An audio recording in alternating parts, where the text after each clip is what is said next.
I want to sleep forever like this. Please, God. Imagine whispering those exact words right as you drift off to sleep. You know the feeling, right? You're completely exhausted. You're just seeking a little peace, literally asking the universe for a quiet, unbroken oblivion. But instead of granting you that rest, your subconscious mind violently rebels against the very wish you just made. What actually happens when your brain decides that your desire to fade away is a literal threat to your existence? Well, it manufactures a horror so profound, so visceral, that you have absolutely no choice but to wake up. Welcome to today's Explainer. I am so glad you're here with us today because we are going to perform a really deep dive dream analysis. We'll be using a highly detailed, documented textual account of a real-life nightmare. We're going to deconstruct this terrifying nocturnal journey to understand exactly how the human mind processes extreme emotions. It's fascinating how the brain takes seemingly mundane daily details and twists them into these profound psychological symbols. If you've ever wondered how your mind builds the terrifying architecture of your nightmares, you are in for a seriously fascinating ride. Section 1. The Wish for Eternal Sleep and the Dark Turn to Nightmare.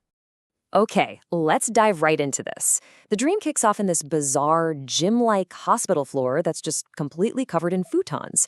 Patients are packed in closely together, getting treatments right there on the ground, and, it seems harmless at first. The dreamer is simply getting treatment for some injured toenails, and there's this familiar, friendly nurse from a real-life hospital visit massaging their foot.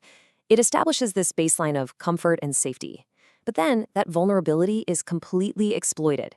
The mind takes that trusted, comforting figure and in an instant flips her into a cruel captor. There's this sudden, totally unexplained shift in her attitude. She just abruptly declares, "You are being hospitalized starting today," and her tone is completely cold and hostile. In the world of dream analysis, this sudden betrayal by a caregiver is a classic manifestation of a total loss of control. The mind uses a trusted face to deliver the ultimate shock, basically representing how quickly our waking reality, or our sense of safety, can just be completely overturned. Section 2. Stolen Voice and Control. Let's see how this builds. So the shift from a slightly weird dream to a full-blown nightmare really hinges on one absolutely critical element: the systematic stripping away of the dreamer's agency. The environment completely changes in the blink of an eye, teleporting the dreamer from that open gym floor to a confined operating room where the walls are quite literally closing in. And the steps to total powerlessness, they happen in rapid, horrifying succession. First, out of nowhere and without any consent, a tube is inserted into the dreamer's urethra. Second, the forced hospitalization is officially announced. Third, and I think this is the most terrifying part, when the dreamer tries to shout, "What is going on?" their voice is just completely gone, silenced. So the dreamer desperately resorts to gesturing, right? Pointing to a watch, making money signs, basically trying to signal, "Hey, I have a life, I have time and responsibilities outside of this room." One nurse starts crying, claiming she's shocked, but does absolutely nothing to help. The rest of the staff, they just ignore the pleas entirely. They're complicit. And this perfectly mirrors the dreamer's feeling of utter helplessness. It's a pure manifestation of the conscious mind crying out, while the physical body remains completely paralyzed in sleep. Section 3. Hollow Body, Presence of Death. Now, the anxiety really peaks here. Surrounded by these traitors and surgical scrubs, the survival instinct violently kicks in. Left completely alone and desperate, the dreamer forces their own escape by grabbing that tube and yanking it out. And surprisingly, the removal itself doesn't hurt. But then comes this deeply sickening realization. The tube wasn't just inserted. It felt like it was routed all the way up and stitched into the very skin inside their solar plexus. To free themselves, the dreamer takes a scalpel and actually slices their own chest open, making a cut the size of a volleyball. They brace themselves, expecting to see dense, bloody organs. But instead, they look inside and find absolutely nothing. Now, what's really interesting about this from a dream analysis perspective is the profound visual metaphor.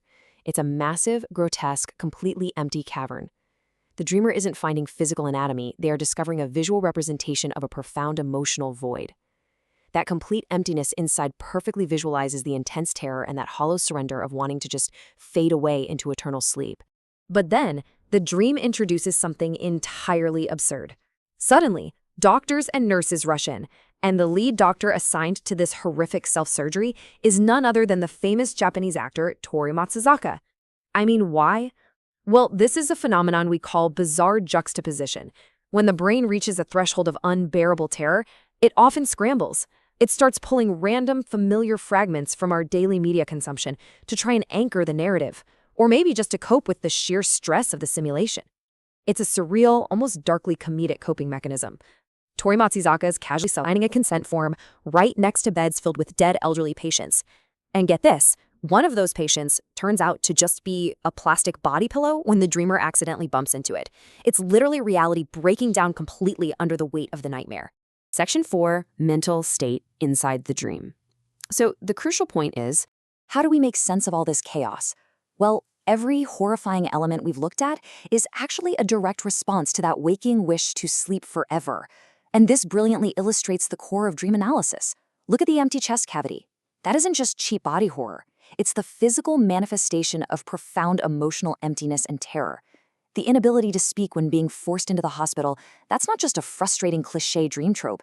It represents absolute powerlessness. It's that sheer desperation to explain your existence when you feel like you are losing your grip on reality. And those dead patients nearby, that is the mind taking the literal wish for eternal sleep and shoving the actual horrifying reality of what that means right into the dreamer's face, being surrounded by death totally devoid of life and warmth. Which leads us to the terrifying final moments. The dreamer lies back down, and the physical sensation becomes overwhelming.